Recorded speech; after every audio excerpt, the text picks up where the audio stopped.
Chapter number 3 જેની અંદર first topic આપણે અહીંયા જોઈશું વિદ્યુત પ્રવાહ એટલે કે ઇલેક્ટ્રિક કરંટ.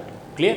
સૌપ્રથમ આપણને સવાલ થાય કે વિદ્યુત પ્રવાહ એની શોધ ક્યાંથી થઈ હતી. ક્લિયર? એના પ્રીવિયસ ટોપિકની અંદર ક્લિયર આપણે લેક્ચરની અંદર જોઈ ગયા હતા કે વિદ્યુત ભારો જે છે એ સ્થિર હોય છે ત્યારે એમની આંતરક્રિયાના બરો વિશેની ચર્ચા આપણે ચેપ્ટર નંબર 1 અને 2 ની અંદર કરેલી. હવે ચેપ્ટર નંબર 3 ની અંદર વિદ્યુત ભારોને આપણે શું આપીશું? ઉર્જા આપીશું. એટલે વિદ્યુત ભારો શું કરશે બેટા? ગતિ કરશે.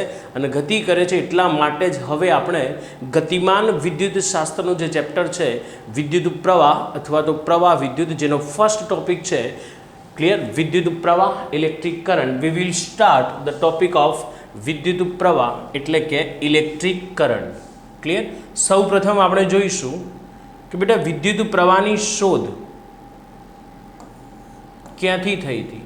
તો વિદ્યુત પ્રવાહની શોધ ગેલ્વેની નામના વૈજ્ઞાનિકે દેડકાની સ્નાયુ પેશીઓમાં બે જુદા જુદા ધાતુના ઇલેક્ટ્રોડ ગોઠવી અને વિદ્યુતની એને શું કરી હતી? રચના એટલે કે શોધ કરી હતી. માટે આવા વિદ્યુતને આપણે પ્રાણીજ વિદ્યુત એટલે કે એનિમલ ઇલેક્ટ્રિસિટી તરીકે ઓળખવામાં આવે છે. આપણને પહેલો સવાલ થાય ક્લિયર કે વિદ્યુત પ્રવાહનું નિર્માણ કોના કારણે થાય છે?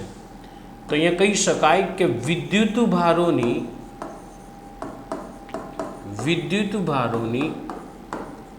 ગતિના કારણે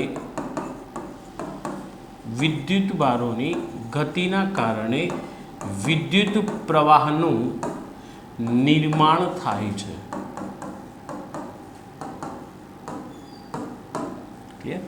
અથવા તેવું પણ કહી શકાય બેટા કે વિદ્યુત પ્રવાહનું જે નિર્માણ છે ક્લિયર એના માટે કોણ જવાબદાર છે? તો વિદ્યુત પ્રવાહના નિર્માણ માટે વિદ્યુત ભારોની ગતિ જવાબદાર છે. કે એ વિદ્યુત ભારો જ્યારે વાહકમાંથી ગતિ કરે છે ત્યારે શું રચાય છે? વિદ્યુત પ્રવાહ રચાય છે. ક્લિયર? સંપૂર્ણ કોન્સેપ્ટ આપણે વિદ્યુત પ્રવાહ વિશે જ્ઞાન આપણે મેળવીશું. ચલો એના પછીની વાત કરીએ. વિદ્યુત પ્રવાહ એ જનરલી જોવા જઈએ તો વિદ્યુત પ્રવાહ બે પ્રકારના હોય છે. નંબર 1 છે સ્થાયી પ્રવાહ અને નંબર 2 છે ક્ષણિક પ્રવાહ. ક્ષણિક પ્રવાહ એટલે ટ્રાન્ઝિસ્ટ કરંટ અને સ્થાયી પ્રવાહ એટલે કે સ્થાયી વહન, જેને કહી શકાય સ્ટડી કરંટ. જેમ કે તમને એક્ઝામ્પલ ખ્યાલ હશે કે આપણી ટોર્ચ છે, બેટરી છે, ક્લિયર, એ બધા સેલથી ચાલે છે, પાવરથી ચાલે છે. સેલ તો એની અંદર શું હોય છે? જેમ કે ઘડિયાળ ચાલે છે તો એ પણ સેલથી ચાલે છે, પાવર. ક્લિયર? તો એની અંદર સ્થાયી પ્રવાહનું વહન થઈ રહ્યું છે. કયો પ્રવાહ? સ્થાયી પ્રવાહ એટલે કે સ્ટડી કરંટ. જ્યારે આકાશમાં વીજળીના ચમકારા થાય છે ત્યારે આકાશમાંથી વિદ્યુત ભારો ગતિ કરીને સીધા સામા ઉતરી જાય છે, જમીનમાં ઉતરી જાય છે. તો એક ક્ષણિક પ્રવાહ છે, મતલબ કે ટ્રાન્ઝિસ્ટ કરંટ છે. ઓકે, તો વિદ્યુત પ્રવાહ વિશેની ચર્ચા. તો સૌ પ્રથમ વિદ્યુત ભારોની ગતિના કારણે વિદ્યુત પ્રવાહનું શું થાય છે બેટા? નિર્માણ થાય છે. ક્લિયર? વિદ્યુત પ્રવાહ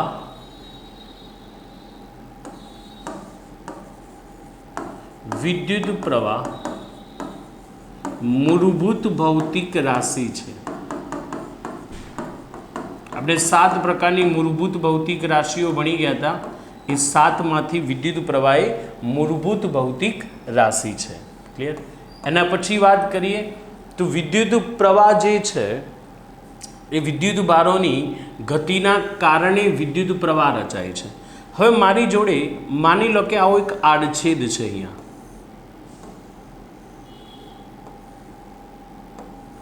અહીંયા આપણે બે પ્રવાહની વાત કરીશું બેટા, એક ક્ષણિક પ્રવાહ અને એક સ્થાયી પ્રવાહ. પણ સૌ પ્રથમ આપણે ચર્ચા કરીશું કોના માટે? સ્થાયી પ્રવાહ માટેની. એટલે અહીંયા હું હેડિંગ આપું છું સ્થાયી વહન. પ્રવાહનું કયું વહન બેટા? સ્થાયી વહન, સ્ટડી કરંટ.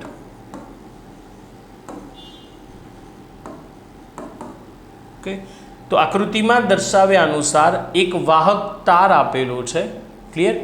આ વાહક તારમાંથી એના આડછેદમાંથી ઇલેક્ટ્રોન શું થાય છે? પાસ થાય છે.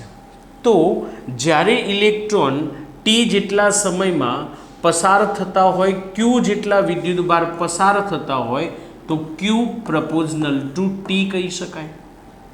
એનો મતલબ કે ટી જેટલા સમયમાં વાહકના કોઈપણ આડછેદમાંથી પસાર થતો વિદ્યુત ભારનો જથ્થો જો સ્મોલ ક્યુ છે તો ક્યુ પ્રપોઝનલ ટુ ટી. ચલો પ્રપોઝનલ અહીંયા દૂર કરીશું એટલે અચળાંક આવશે બેટા શું? Capital I into T. જ્યાં કેપિટલ આઈને આપણે સબ્જેક્ટ બનાવીશું એટલે ફોર્મ્યુલા આપણને મળી જશે આઈ બરાબર ક્યુ અપોન ટી. તો પહેલો જ વિદ્યુત પ્રવાહનો ફોર્મ્યુલા શું થશે બેટા?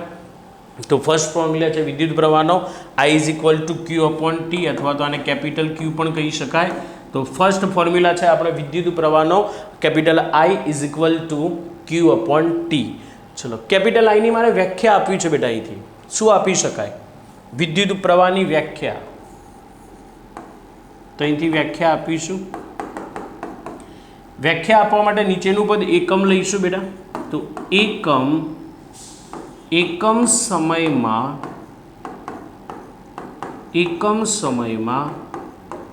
વાહકમાંથી પસાર થતા વિદ્યુત ભારના જથ્થાને એકમ સમયમાં વાહકમાંથી પસાર થતા વિદ્યુત ભારના જથ્થાને તે વાહકના આડછેદમાંથી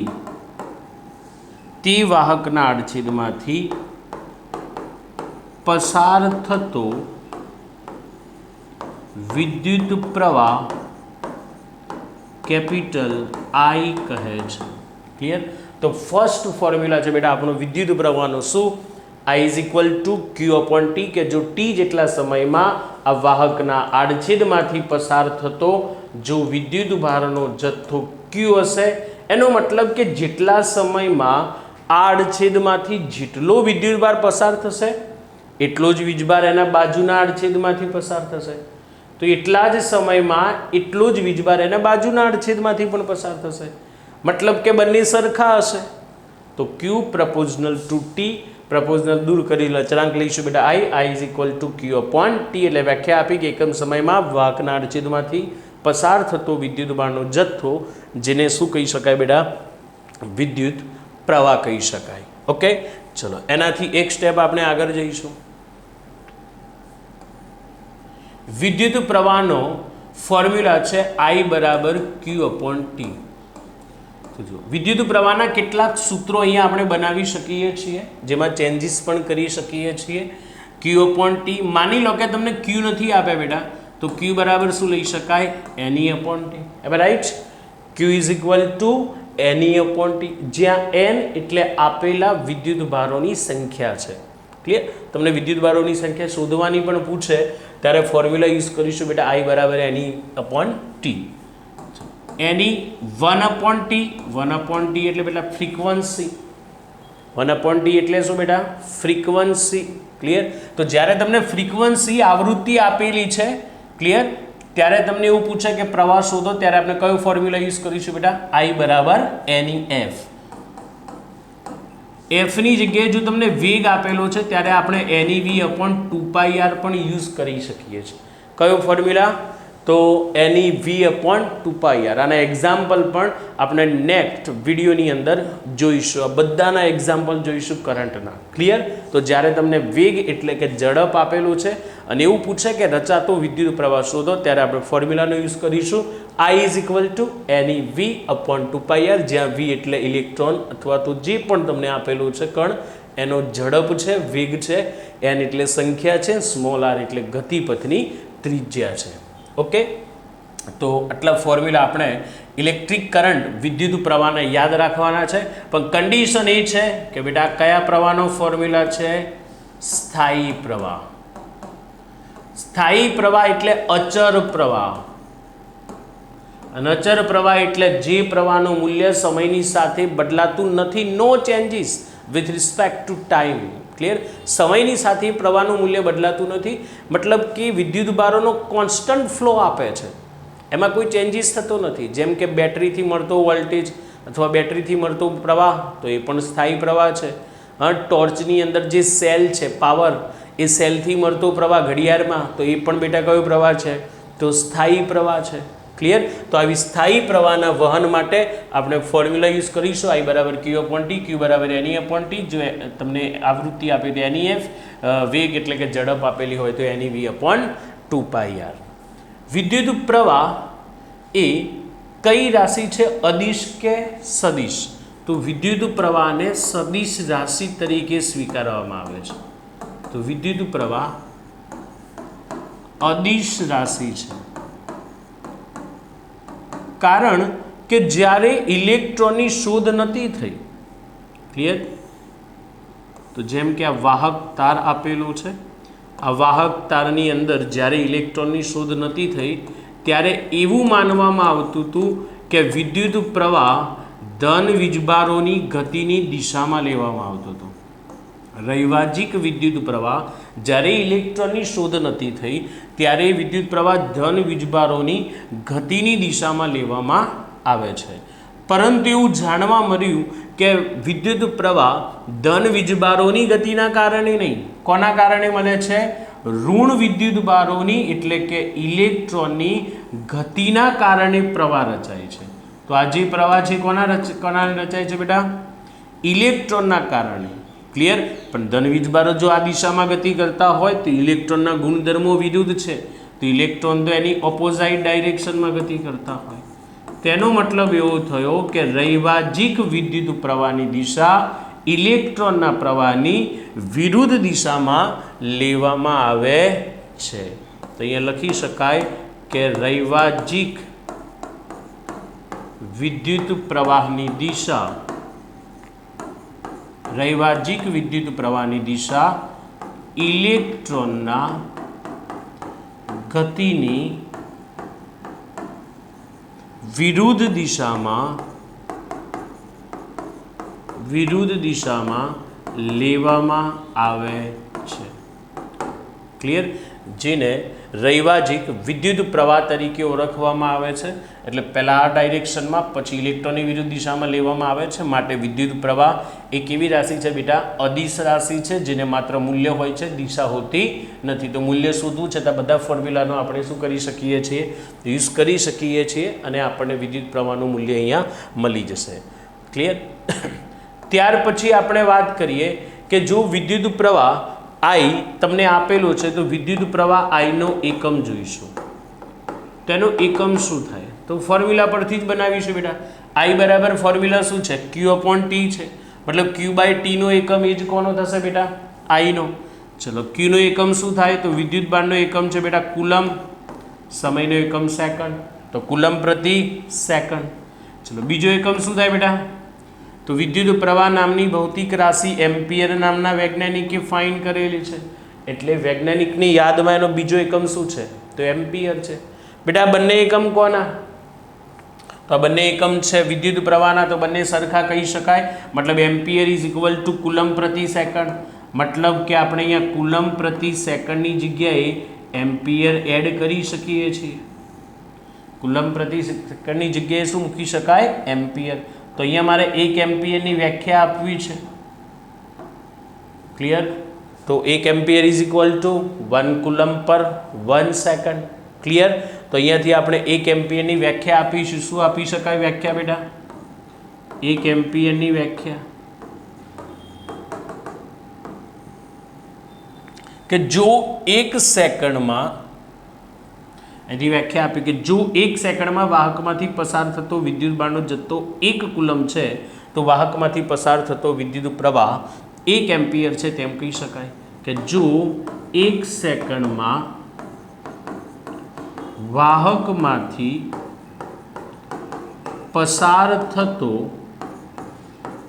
વિદ્યુત ભારનો જથ્થો, જો 1 સેકન્ડમાં વાહકમાંથી પસાર થતો વિદ્યુત ભારનો જથ્થો 1 કુલમ હોય તો તે વાહકમાંથી પસાર થતો વિદ્યુત પ્રવાહ 1 એમ્પિયર છે તેમ કહી શકાય. રાઈટ? ઓકે, તો 1 એમ્પિયરની આપણે વ્યાખ્યા આપી કે જો વાહકમાંથી 1 સેકન્ડમાં 1 કુલમ જેટલો વિદ્યુત ભાર પસાર થતો હોય તો તે વાહકમાંથી 1 એમ્પિયર જેટલો વિદ્યુત પ્રવાહ પસાર થાય છે તેમ કહી શકાય. મતલબ કે કુલમ પ્રતિ સેકન્ડની જગ્યાએ આપણે એમ્પિયર એડ કરી શકીએ છીએ. ત્યાર પછી આપણે જોઈશું વિદ્યુત પ્રવાહ I, કેપિટલ I નું પારિમાણિક સૂત્ર. તો કેપિટલ I નું પારિમાણિક સૂત્ર જોઈશું બેટા, ડાયમેન્શન ફોર્મ્યુલા. તો Q/T નું પારિમાણિક સૂત્ર એ જ કોનું? I નું. તો અહીંયા આવશે A1 T1 T1 T1 cancer, એટલે આપણને ખ્યાલ છે એમ્પિયર. કારણ કે વિદ્યુત પ્રવાહની શોધ એમ્પિયર નામના વૈજ્ઞાનિકે કરેલી છે, માટે એનું પારિમાણિક સૂત્ર શું થશે બેટા? એમ્પિયર થશે, એટલે A1. પણ આ વાત કરી આપણે સ્ટડી કરંટ. ક્લિયર? કે સમય અનુસાર પ્રવાહનું મૂલ્ય બદલાતું નથી, મતલબ કોન્સ્ટન્ટ રહે છે, અચર. ક્લિયર? તો સ્થાયી પ્રવાહના વહન માટે એનો ફોર્મ્યુલા છે I બરાબર Q/T. પરંતુ જ્યારે પ્રવાહનું મૂલ્ય સમયની સાથે સતત changes with respect to time સતત બદલાતું હોય, ક્લિયર, તો તેવા પ્રવાહને આપણે કયો પ્રવાહ કહીશું બેટા? અસ્થાયી પ્રવાહ કહીશું. અને એવા અસ્થાયી પ્રવાહ માટે જ્યારે વિદ્યુત પ્રવાહ શોધવો છે ત્યારે કયો ફોર્મ્યુલા યુઝ કરીશું એ આપણે હવે લખીશું. ક્લિયર? તો ચલો નેક્સ્ટ. તો અહીંયા હવે અસ્થાયી વહન માટે લખીશું કે વિદ્યુત પ્રવાહના અસ્થાયી વહન માટે એનો ફોર્મ્યુલા શું થાય? તો આપણે એક કન્ડિશન ધારી લઈએ અહીંયા કે ધારો કે t સમયમાં, ધારો કે t અને t પ્લસ ડેલ્ટા t સમયમાં વાહકમાંથી પસાર થતો વિદ્યુત ભારનો જથ્થો, પસાર થતો વિદ્યુત ભારનો જથ્થો જો ડેલ્ટા Q હોય તો એનો મતલબ કે શરૂઆતમાં t સમય વિદ્યુત ભારનો જથ્થો કંઈક અલગ છે, ધારો કે Q1 છે. આફ્ટર સમ ટાઈમ, થોડા સમય બાદ, મતલબ કે t પ્લસ ડેલ્ટા t સમયનો વિદ્યુત ભારનો જથ્થો Q2 છે, પછી Q3 છે, થોડા સમય બાદ Q4 છે. મતલબ કે વિદ્યુત ભારમાં સતત બદલાવ એટલે ફેરફાર થાય છે, અને ફેરફાર થાય છે એવો વિદ્યુત ભાર જેને શું કહી શકાય બેટા? Delta Q. તેનો મતલબ એવો થયો કે અહીંયા આપણે કન્ડિશન ધારી લીધી કે ધારો કે t અને t પ્લસ ડેલ્ટા t સમયમાં વાહકમાંથી જે પસાર થતો વિદ્યુત ભાર છે આડછેદમાંથી, એ વિદ્યુત ભારનો જથ્થો ડેલ્ટા Q છે. એનો મતલબ એવો છે કે સમય અનુસાર અહીંયા વિદ્યુત ભારનું મૂલ્ય શું થાય છે? સતત બદલાયા કરે છે. સતત બદલાયા કરે છે વિદ્યુત ભાર, એનો મતલબ કે પ્રવાહ પણ બદલાશે, અને પ્રવાહ બદલાય છે એનો મતલબ કે એવા પ્રવાહને આપણે કયો પ્રવાહ કહીશું બેટા? પ્રવાહનું અસ્થાયી વહન, અથવા તો આને ચલ પ્રવાહ તરીકે પણ ઓળખવામાં આવે છે. તો આપણે હવે આ પ્રવાહ સમય અનુસાર સતત શું થાય છે? બદલાય છે. માટે આવા પ્રવાહને આપણે સરેરાશ વિદ્યુત પ્રવાહ તરીકે વ્યાખ્યાયિત કરીશું.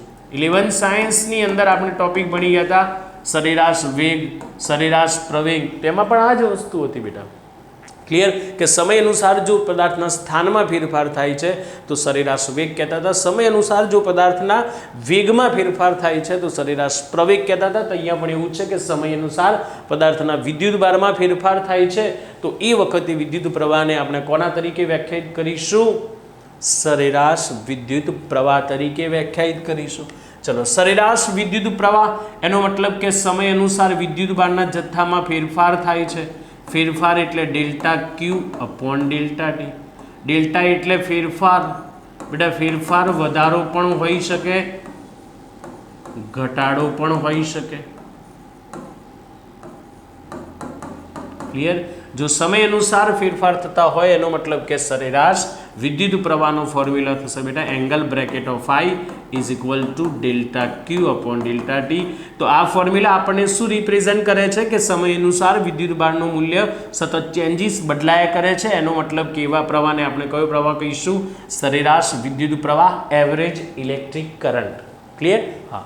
પણ તમને એવું આપે કે કોઈ વાહકના આડછેદમાંથી જ્યારે વિદ્યુત ભાર પસાર થાય છે ત્યારે એક પર્ટિક્યુલર ટાઈમ આપી દે તમને, અથવા તો તમને પર્ટિક્યુલર પોઝિશન આપી દે કે પર્ટિક્યુલર ટાઈમ આગળ વિદ્યુત પ્રવાહનું મૂલ્ય કેટલું હશે. તમને એવું પૂછે કે t બરાબર 2 સેકન્ડ આગળ પ્રવાહનું મૂલ્ય કેટલું, તો એક્ઝેક્ટ તમારે પર્ટિક્યુલર ટાઈમ આપી દીધો છે t બરાબર 2 સેકન્ડ. ક્લિયર? તો જ્યારે કોઈ પણ પર્ટિક્યુલર ચોક્કસ સમય આગળ મારે પ્રવાહનું મૂલ્ય શોધવું છે ત્યારે એવા પ્રવાહને આપણે તત્કાલીન પ્રવાહ કહીશું બેટા. કયો પ્રવાહ કહીશું? તત્કાલીન વિદ્યુત પ્રવાહ કહીશું. અને જ્યારે પર્ટિક્યુલર ટાઈમની વાત હોય ત્યારે આપણે શું લેવું પડે? લિમિટ લેવી પડે. તો અહીંયા આપણે લખીશું કે કોઈ ચોક્કસ સૂક્ષ્મ સમય માટે, કોઈ ચોક્કસ સૂક્ષ્મ સમય આગળ વિદ્યુત પ્રવાહ શોધવા માટે, જેને કયો પ્રવાહ કહેવાય બેટા? તાક્ષણિક વિદ્યુત પ્રવાહ શોધવા માટે શું લેવું પડે બેટા? તો લિમિટ લેવી પડે sir. Limit delta t tends to 0 લેતા. Limit delta t tends to 0 આનો મતલબ એવો છે કે સમય 0 નથી, પરંતુ 0 નો આસપાસનો સમય છે. એનો મતલબ કે સૂક્ષ્મ સમય છે. ઓકે, તો અહીંયા આપણે બેટા લિમિટ લઈશું. તો limit delta t tends to naught અથવા તો delta t tends to 0 delta q upon delta t. જેવું તમે લિમિટ લેશો એટલે બેટા એંગલ બ્રેકેટ નીકળી જશે. કેમ આવું સર? તો આની અંદર શું સમજાવે છે? આ શું રિપ્રેઝન્ટ કરે છે કે સમય અનુસાર વિદ્યુત ભારનું મૂલ્ય સતત બદલાય છે. એટલે દર વખતે પ્રવાહના મૂલ્યો પણ જુદા જુદા છે.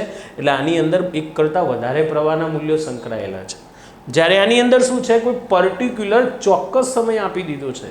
તો પર્ટિક્યુલર ટાઈમ આગળ પ્રવાહનું મૂલ્ય એક અને માત્ર એક જ મળશે.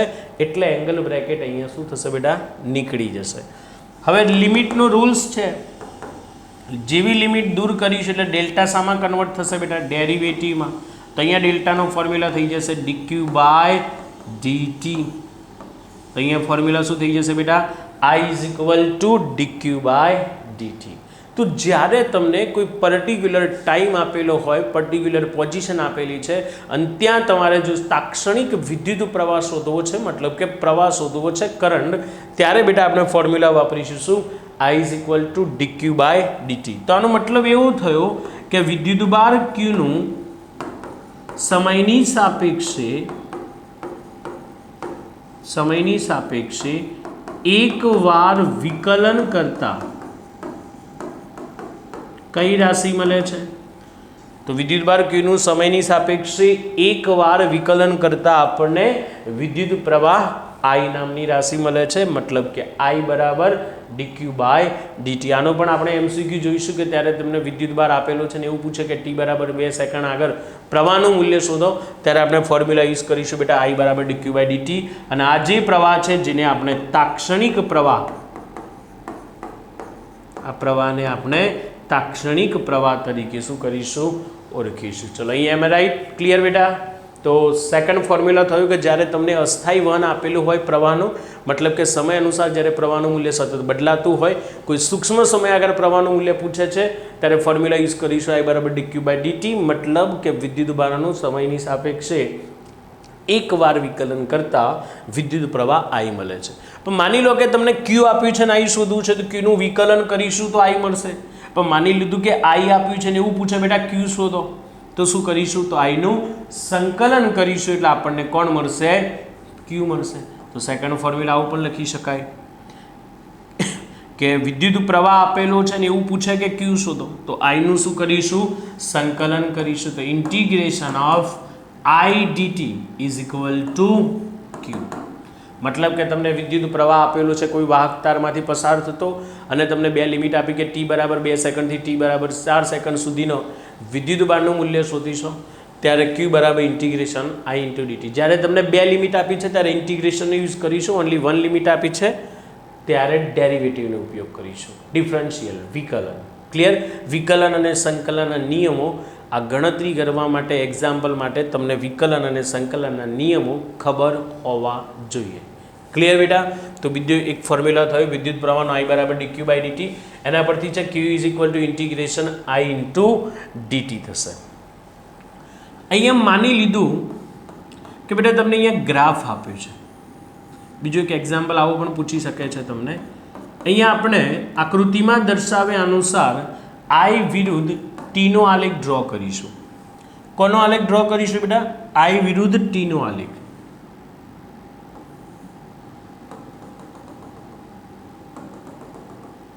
અહીંયા કોઈ સમય છે ટાઈમ t1 છે, ટાઈમ t2. તો તમને I વિરુદ્ધ t નો આલેખ આપેલો છે અને I વિરુદ્ધ t ના આલેખમાં તમને એવું પૂછે કે ગ્રાફ પરથી વિદ્યુત ભારનું મૂલ્ય શોધો. ક્લિયર? વિદ્યુત ભાર ફાઇન્ડ કરો, ચાર્જ. ક્લિયર? તો ત્યારે આપણે શું કરીશું બેટા? તો જ્યારે તમને I વિરુદ્ધ t નો આલેખ આપેલો હોય, ક્લિયર, અને ત્યારે એવું પૂછે કે ડેલ્ટા ક્યુ વિદ્યુત ભાર શોધો, ત્યારે તમારે શું કરવાનું બેટા?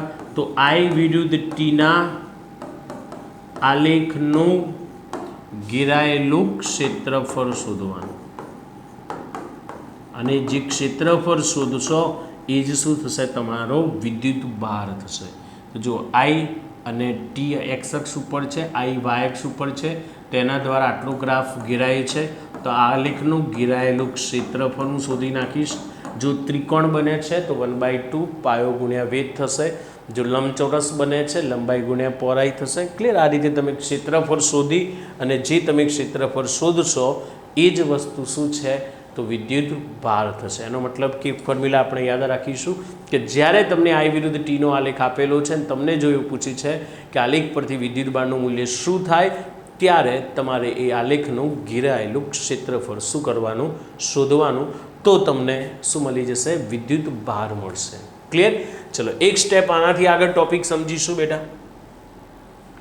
ચલો અહીંયા આપણે જોઈ લઈએ કે હવે આપણને ખબર છે કે વિદ્યુત પ્રવાહનું મૂલ્ય, કોનું? વિદ્યુત પ્રવાહનું મૂલ્ય.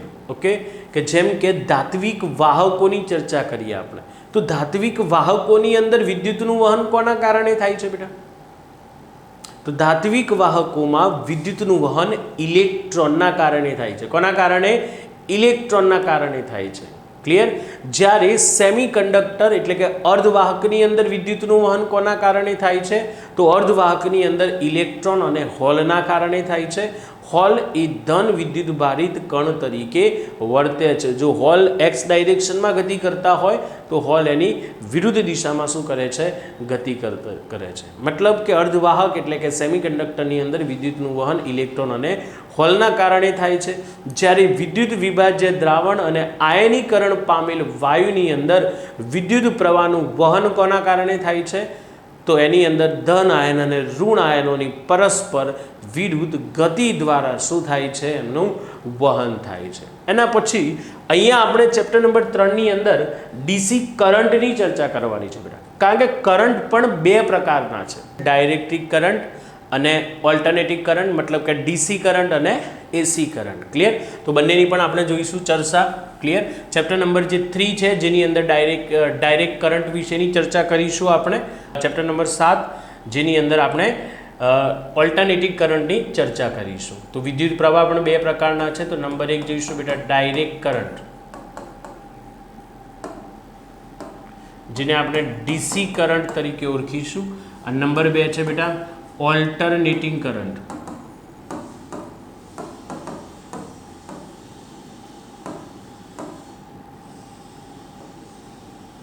ક્લિયર?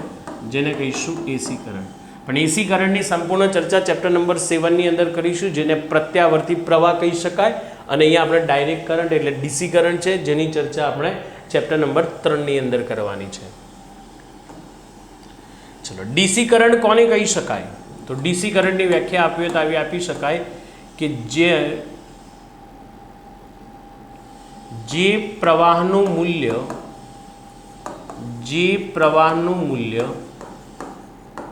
સમયની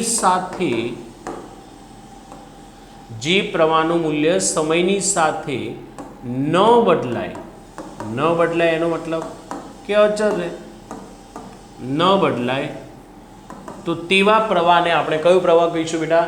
ડીસી કરંટ, મતલબ કે ડાયરેક્ટ કરંટ કહીશું. ઓલ્ટરનેટિંગ કરંટ કોને કહી શકાય? તો જે પ્રવાહનું મૂલ્ય સમયની સાથે સતત બદલાયા કરે, તો તેવા પ્રવાહને આપણે શું કહીશું? ઓલ્ટરનેટિંગ કરંટ એટલે કે એસી કરંટ કહીશું. ક્લિયર? તો અહીંયા આગળ પ્રવાહનું મૂલ્ય અચળ રહેશે, કોન્સ્ટન્ટ, જેને બેટા સ્થાયી પ્રવાહ પણ કહી શકાય. આ કયો પ્રવાહ કહી શકાય? સ્થાયી પ્રવાહ અથવા પ્રવાહનું સ્થાયી વહન. ક્લિયર? આમાં પ્રવાહ બદલાય છે એટલે અસ્થાયી વહન કહી શકાય. તો આની અંદર અચર હોય નહીં, પ્રવાહ constant. I is not equal to constant એટલે કે અચર. ક્લિયર? હા, પ્રવાહનું મૂલ્ય સમય સાથે અહીંયા શું થાય છે? અચર રહે છે, મતલબ કે બદલાતું નથી. ક્લિયર? એક્ઝામ્પલ આપીશું તમને, જેમ કે બેટરી દ્વારા મળતો પ્રવાહ. તો બેટા બેટરી દ્વારા મળતો પ્રવાહ એ કેવો પ્રવાહ છે? સ્થાયી પ્રવાહ છે. ટોર્ચ, તો ટોર્ચમાં પણ મળતો જે પ્રવાહ છે પાવર સેલ દ્વારા, તો એ પણ સ્થાયી પ્રવાહ છે. આપણી ઘડિયાળ, તો ઘડિયાળમાં મળતો જે પ્રવાહ છે ઇલેક્ટ્રિક કરંટ સેલ દ્વારા મળે છે, તો એ પણ સ્ટડી કરંટ છે, મતલબ કે સ્થાયી પ્રવાહ છે. જ્યારે અહીંયા આપણે એક્ઝામ્પલ આપીશું બેટા એસી વોલ્ટેજ કોના દ્વારા મળે છે? એસી પ્રવાહ, તો એસી જનરેટર દ્વારા. તો એસી જનરેટર દ્વારા આપણને એસી પ્રવાહ એટલે કે ઓલ્ટરનેટિંગ કરંટ પ્રાપ્ત થાય છે, જેની અંદર પ્રવાહનું મૂલ્ય સમયની સાથે સતત બદલાયા કરે છે. ઓકે, તો અહીંયા આપણે ગ્રાફ ડ્રો કરીશું. એક અક્ષ પર હું અહીંયા વિદ્યુત પ્રવાહ લઈશ અને એક અક્ષ પર હું સમય લઈશ. તો મતલબ એક એક્સ અક્ષ પર મેં સમયની ઇન્ડિકેટ કરેલો છે અને વાય અક્ષ પર પ્રવાહ આઈ ઇન્ડિકેટ કરેલો છે. ક્લિયર? અહીંયા પ્રવાહનું મૂલ્ય સમયની સાથે બદલાતું નથી એટલે આપણને આવો ગ્રાફ મળશે. એમાં રાઈટ બેટા? તો આ ગ્રાફની અંદર આપણે જોઈએ તો જ્યારે અહીંયા છો ત્યારે સમય 0 છે, ત્યારે પ્રવાહનું કંઈક મૂલ્ય છે. ગ્રાફની અંદર અહીંયા આવશું, ક્લિયર, ત્યારે બેટા સમય શું થશે? વધશે, પણ પ્રવાહનું મૂલ્ય એનું એ જ છે. જ્યારે ગ્રાફમાં અહીંયા આગળ વધીશું તો સમય વધે છે, પરંતુ પ્રવાહનું મૂલ્ય એનું એ જ છે. એનો મતલબ કે પ્રવાહ વધતો પણ નથી, પ્રવાહ ઘટતો પણ નથી. એનો મતલબ કે પ્રવાહ કેવો રહે છે? અચર રહે છે. અચર રહે છે એનો મતલબ કોન્સ્ટન્ટ રહે છે. તો આપણને આવો ગ્રાફ મળશે અહીંયા.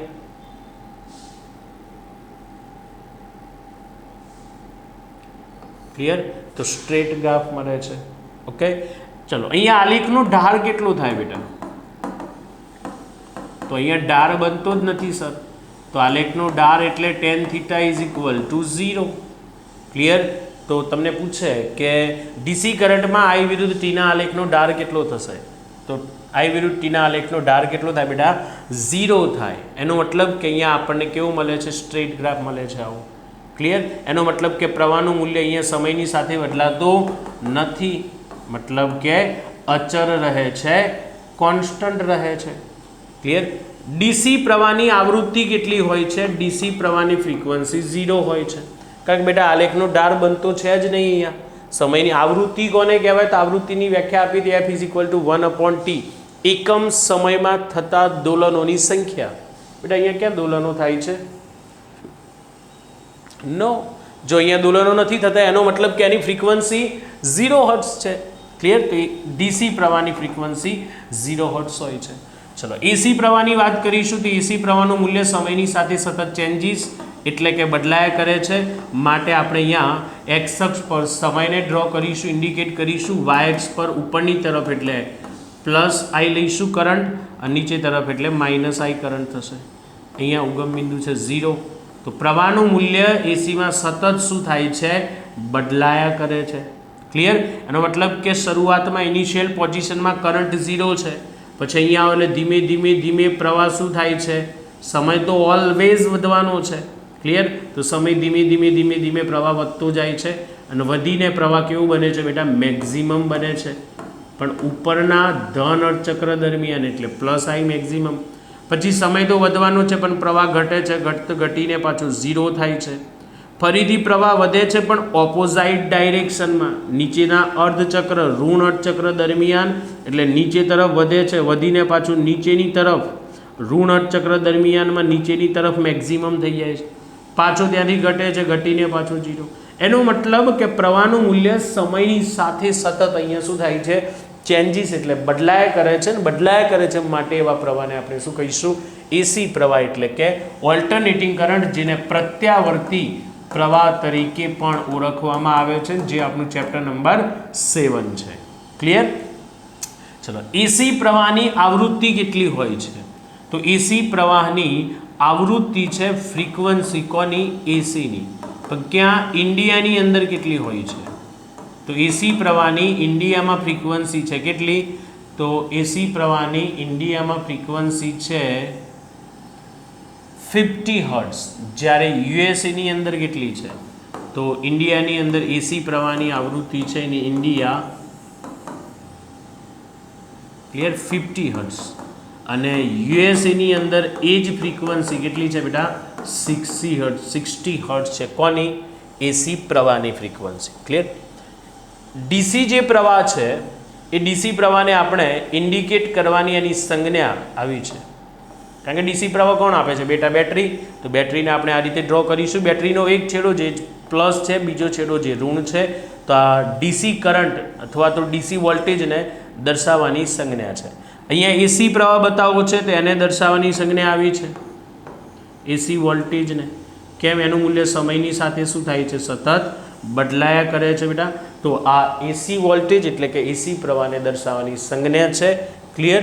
એનો મતલબ કે પ્રવાહનું મૂલ્ય સમયની સાથે બદલાયા કરે છે. અહીંયા હું ડીસી વોલ્ટેજનું સૂત્ર લખીશ તો ડીસી વોલ્ટેજ તો વી જ થશે. ઓમનો નિયમ ભણીશું બેટા આગળ. ક્લિયર? ડીસી પાવર, તો ડીસી પાવરનો ફોર્મ્યુલા થશે power P is equal to VI. DC પાવરનો ફોર્મ્યુલા આગળ ભણીશું, power P is equal to VI. અહીંયા મળશે આપણને એસી પાવર, અને એસી પાવરનો ફોર્મ્યુલા જે સમયની સાથે બદલાયા કરે છે એટલે power P is equal two IRMS VRMS cos delta અથવા cos phi.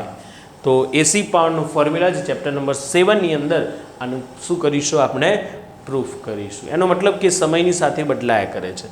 તો અહીંયા વોલ્ટેજ પણ સમયની સાથે બદલાયા કરે છે, માટે એસી વોલ્ટેજનો ફોર્મ્યુલા છે V બરાબર VM sin omega t. Clear? કે વોલ્ટેજ જે છે એ પણ સમયની સાથે સતત ચેન્જીસ થાય છે. ભાઈ આ બેટા ગ્રાફ કોનો છે? સાઇન વિધેયનો છે. ક્લિયર? એટલે કે વોલ્ટેજનું મૂલ્ય સમયની સાથે સાઇન વિધેય અનુસાર સતત શું થાય છે? બદલાયા કરે છે. તો એવા વોલ્ટેજને આપણે શું કહીશું બેટા? V બરાબર VM sin ઓમેગા t. તો પ્રવાહ પણ ચેન્જીસ થાય.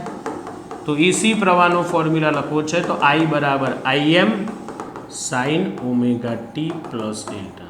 અહીંયા પ્લસ ડેલ્ટા પણ હોઈ શકે, માઇનસ ડેલ્ટા પણ હોઈ શકે, ડેલ્ટા ન પણ, ડેલ્ટા 0 પણ હોઈ શકે. જો વોલ્ટેજ અને પ્રવાહ બંને સમાન કરામાં છે તો ડેલ્ટા નહીં આવે. એનો મતલબ અહીંયા પ્લસ ડેલ્ટા જેવું લખ્યું છે, એનો મતલબ કે પ્રવાહ એ વોલ્ટેજ કરતાં ડેલ્ટા જેટલો આગળ હોય છે. ક્લિયર? માઇનસ લખું છે એનો મતલબ પાછળ પણ હોઈ શકે છે. ક્લિયર?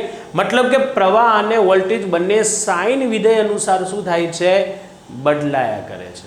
એનો મતલબ કે પ્રવાહનું મૂલ્ય સમયની સાથે સતત બદલાયા કરે છે, માટે એવા પ્રવાહને આપણે પ્રત્યાવર્તી પ્રવાહ, ઓલ્ટરનેટિંગ કરંટ, પ્રવાહનું અસ્થાયી વહન કહીશું. જો પ્રવાહનું મૂલ્ય સમયની સાથે બદલાતું ન હોય, મતલબ કે અચળ રહેતું હોય, તો એવા પ્રવાહને આપણે કયો પ્રવાહ કહીશું? Direct current, DC current. તો આજે ટોપિક આપણે ભણવાનો છે જે ચેપ્ટર નંબર 3 ની અંદર છે, જે ભણીશું આપણે ડિટેલમાં. એ શું છે? ડીસી કરંટ છે. ચેપ્ટર નંબર 7 ની અંદર જે ટોપિક જોઈશું એ છે બેટા શું? Alternating current. ક્લિયર? તો વિદ્યુત પ્રવાહ વિશેની સંપૂર્ણ ચર્ચા, સંપૂર્ણ ખ્યાલ. ક્લિયર? વિદ્યુત પ્રવાહ શું છે? વિદ્યુત પ્રવાહની શોધ કોને કરેલી? વિદ્યુત પ્રવાહના સૂત્રો, એમાં સ્થાયી વહન, અસ્થાયી વહન, ક્ષણિક પ્રવાહ. ક્લિયર? એના એક્ઝામ્પલ હવે આપણે જોઈશું. ક્લિયર? બંને આપણે કરંટ પણ સમજી લીધા, બંનેને ડિવાઈડ પણ કર્યા. હવે આ વિદ્યુત પ્રવાહના કેટલાક એક્ઝામ્પલ આપણે સોલ્વ કરી અને પછી એને આપણે ડિટેલમાં શું કરીશું? સમજીશું એના એક્ઝામ્પલ. ત્યાં સુધી આપણે આપણા વિડીયોની અંદર વિદાય લઈએ છીએ. જય હિન્દ. ક્લિયર? અને દરેક વિદ્યાર્થીઓ આપણા યુટ્યુબ પ્લેટફોર્મ પર એબીસી ક્લાસીસ ગાંધીનગરને ચેનલને સબસ્ક્રાઈબ કરીશું. ક્લિયર? ત્યાં સુધી આપણે આપણા વિડીયોની અંદર વિદાય લઈએ છીએ. જય હિન્દ, જય ભારત. ઓકે.